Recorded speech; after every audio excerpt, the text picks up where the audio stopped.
Hey everyone, it's Kai from Kool Collectibles with a quick rundown of the new Sideshow Snowtrooper figure that I received today. Here's the standard Sideshow Star Wars box. One thing to be aware of, when you open this thing, it reeks of some of the paint or whatever it is, but it's worse than some of the 6-inch figures I've opened up from NECA.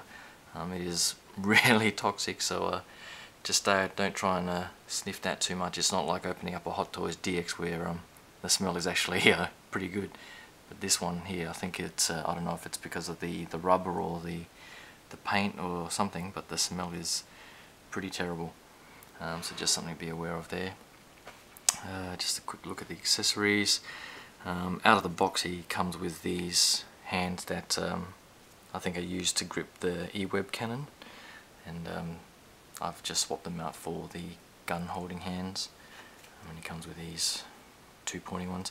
The hands themselves are really nicely done. People have been complaining that they're too big, but I mean, shit, come on guys, he's you know, in some extreme environmental conditions here in the snow. He's going to be wearing some pretty thick gloves, so I'm not surprised that they're a little larger than the standard sort of clone trooper hands that you see in the back there. And they've actually designed them pretty well. They can be exchanged really easily, so that's really good. Comes with the standard blaster, and this being the exclusive, which you pretty much automatically get when you order this early from Sideshow.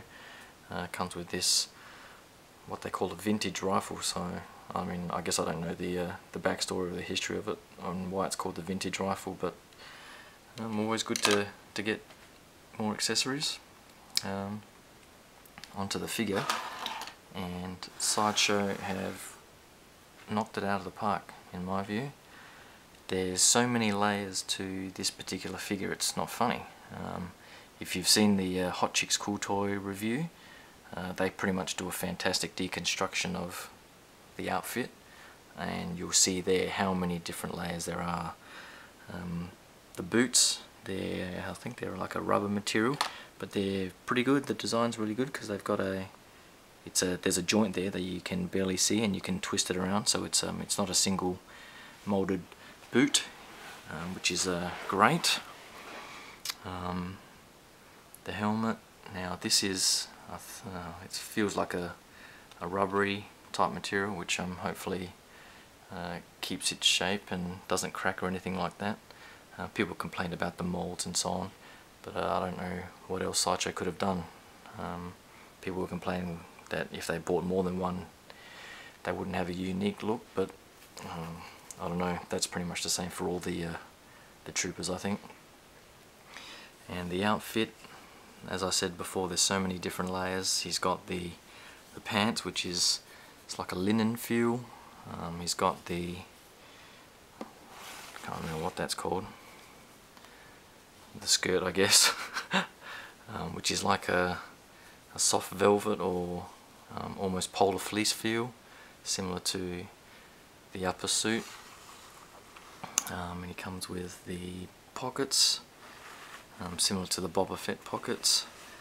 Now there's a thermal detonator there, I think, which comes as a separate accessory that you just hook onto the belt there. And the backpack also comes separate, and you have to or attach it on. And if you can see there's little rubber straps that have little holes in them, and you put the plugs in.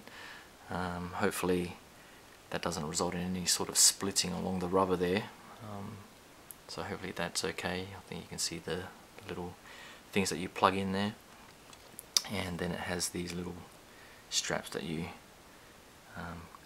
clip in together to hold that. So overall,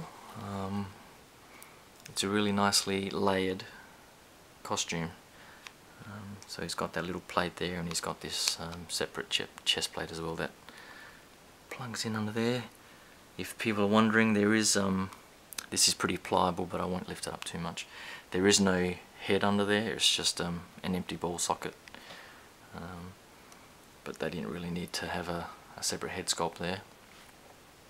So overall, as another original trilogy trooper to add to the line. This is a must-have for any Star Wars fan. All I hope now is that they sell a hell of a lot of these and decide to make a Biker Scout this year. I mean, this year is the 30th anniversary for Return of the Jedi, so it's the perfect time for them. So I don't see why there would be any reason not to do one. I've got the deluxe Sand Trooper up there with the spot for the Sand Trooper, and if they'd make a Biker Scout, he'll go right in there next to them. So I'm really hoping they announce that soon. I don't know what else I can say about the figure. Oh yes, he comes with this little fake snow base, and underneath is just the standard Star Wars base. I don't quite like that it's black, so what I will do is I'll swap it out with one of the white exclusive bases from one of those troopers, since I don't really care for all those exclusive bases at all, and swap it out for that one. And you know, the Sand Trooper's got the desert base, so if they make a Biker Scout, I'm sure they could make some sort of foliage or some forest looking base, which would be nice. So that's pretty much it, guys, for a quick rundown. Articulation wise, he's got the same sort of Prometheus 1.1 body as most of the latest Sideshow figures, so he's pretty much articulated all over the place, and the knees are much better than the Boba Fett figure. So that's pretty much it. I'll be posing him up and putting him on the shelf, and posting up some more pics on the Kool Collectibles Facebook page, so check it out, and check out the blog as well if you can. I'll talk to you guys soon. Thanks very much. Bye.